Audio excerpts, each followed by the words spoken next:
நம்ம பேஜ்ல 10K மேல ரீச் ஆனதுனால உங்க சார்பாகவும் எங்க சார்பாகவும் எங்களால முடிஞ்சது நைட்டு 20 பேருக்கு சாப்பாடு அரேஞ்ச் பண்ணிருக்கோம்.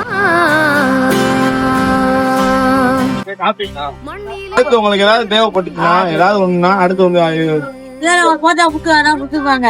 அப்படியா? ஆமா.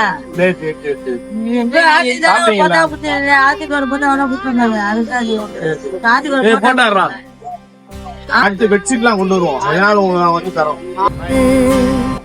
சாப்பிட்டீங்களா? போன ஒன்னும் கிடைக்கல. அப்படியா? சரி நல்லா சாப்பிடுங்க. எப்படி இந்த குளூர்ல படுக்கிறீங்க? என்னென்ன போர் வச்சுக்க முடியல பொத்திக்கிற அப்படிங்க. அப்படியா? தேவைப்பட்டா சொல்லுங்க. அடுத்து வந்தா போற கொடுத்துட்டு போறோம். சரி சாப்பிட்டீங்களா? சாப்பிடுங்கய்யா. சாப்பிடுங்க. ஒண்ணு நீங்க சாப்பிடலையா? சாப்பிடாம படுத்தேன். எப்பயுமே இங்கதான் இருப்பீங்களா? ஆமா. இப்போ உங்களுக்கு வேற